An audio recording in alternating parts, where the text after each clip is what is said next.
కేసీఆర్ పై రేవంత్ వ్యాఖ్యలకు కేటీఆర్ కౌంటర్ ఇచ్చారు. కేసీఆర్ కొట్టే దెబ్బ ఎలా ఉంటుందో రేవంత్ కి తెలియదని, కేసీఆర్ కొడితే ఎలా ఉంటుందో రేవంత్ రెడ్డి పాత గురువును అడగాలని అన్నారు. కేసీఆర్ దెబ్బ ఏంటో తన కొత్త బాస్ రాహుల్ని అడగాలని కేటీఆర్ చెప్పారు. కేసీఆర్ అంటే హిస్టరీ, రేవంత్ అంటే లాటరీ అని కేటీఆర్ అన్నారు. బాజాప్తా పోదాం, బ్రహ్మాండమైన మీటింగ్ కొడంగల్లో పెడతాం. నువ్వు రాలేదా? గతంలో నువ్వు ప్రతిపక్షంలో ఉన్నప్పుడు సిరిసిల్లకు 4 సార్లు వచ్చినావు. ఓ తిట్టిపోయినావు. ఇక మా అక్క దగ్గరికి మహేశ్వరం వచ్చినావు, మహబూబ్నగర్కి వచ్చినావు, ఆడ వికారాబాద్కి వచ్చినావు, అంతటికి వచ్చినావు. రాష్ట్రం అంతటా స్వేచ్ఛగా తిరిగినావు.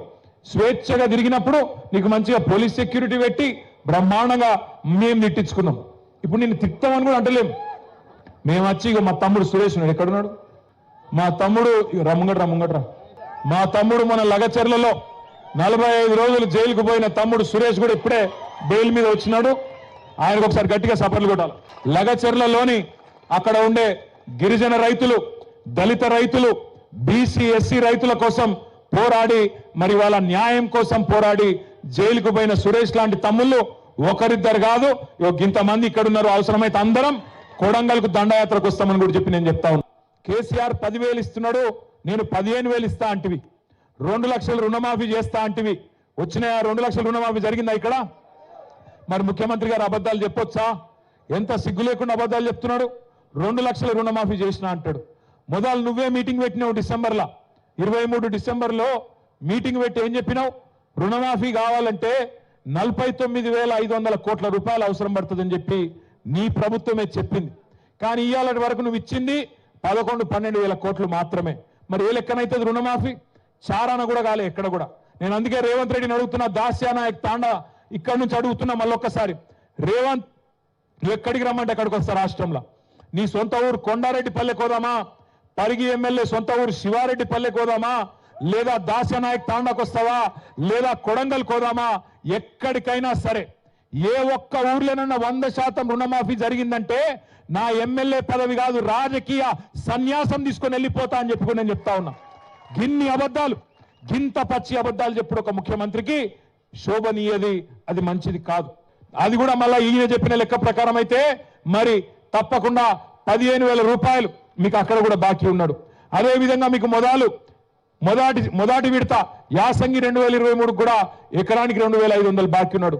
మొత్తం కలిపి సంవత్సర కాలంగా ఒక్కొక్క ఎకరానికి ఒక రైతు బంధు విషయంలోనే రేవంత్ రెడ్డి ప్రభుత్వం, కాంగ్రెస్ ప్రభుత్వం ఒక ఎకరానికి 17,500 రూపాయలు ఒక్కొక్క రైతుకు బాకీ ఉన్నది.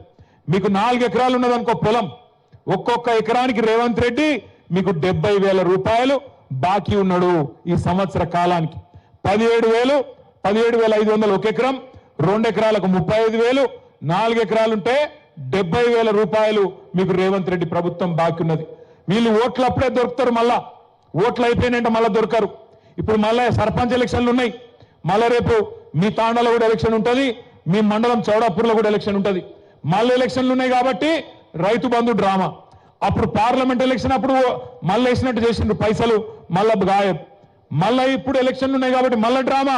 ఎలక్షన్లు బంద్ అయినాయి అంటే మళ్ళా దొరకరు.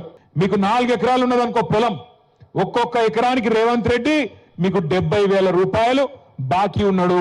ఈ సంవత్సర కాలానికి 17,500 ఒక ఎకరం, 2 ఎకరాలకు 35,000, 4 ఎకరాలుంటే 70,000 రూపాయలు మీకు రేవంత్ రెడ్డి ప్రభుత్వం బాకీ ఉన్నది. వీళ్ళు ఓట్లు అప్పుడే దొరుకుతారు, మళ్ళా ఓట్లు అయిపోయినాయంటే మళ్ళీ దొరకరు.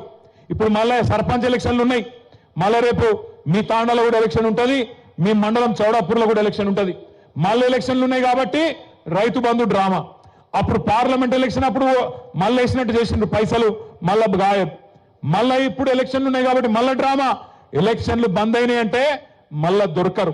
అందుకే కాంగ్రెస్ వాళ్ళు వస్తారు కదా, మళ్ళీ ఓట్లకి ఇంటింటికి అడగండి, ఏమాయ కొడక మరి వానకాలం రైతు బంధు పైసలు ఏమాయ అడగండి. మొత్తం ఒక్కొక్క ఎకరానికి 17,500 బాకీ ఉన్నాడు కదా, ఎప్పుడు ఇస్తాడు రేవంత్ రెడ్డి అని అడగండి. మొత్తం 17,500 ఇచ్చేదాకా దయచేసి ఖచ్చితంగా రైతన్నలు పట్టుబట్టాలి. గట్టిగా మీ సప్పట్లతో రేవంత్ రెడ్డికి మీ నిరసన చెప్పాలని చెప్పి నేను కోరుతా ఉన్నా. లగ్గమైన ఆడపిల్లలు ఈ సంవత్సర కాలంలో ఉంటే అన్న మరి తులం బంగారం ఏది అని అడగాలి. ఇట్లా మనం అడగకపోతే ఆ మహానుభావుడు భారతరత్న డాక్టర్ బాబాసాహెబ్ రాసిన రాజ్యాంగానికి అర్థం ఉండదు. ఎందుకంటే రాజ్యాంగమే మనకు వాక్ స్వాతంత్రం కల్పించింది. మాట్లాడే స్వేచ్ఛనిచ్చింది, ప్రభుత్వాన్ని ప్రశ్నించే హక్కునిచ్చింది, మాట తప్పిన వాళ్ళని నిలదీసే హక్కునిచ్చింది. ఖచ్చితంగా ఆ మహానుభావుడు చూపెట్టిన బాటలో నడుద్దాం.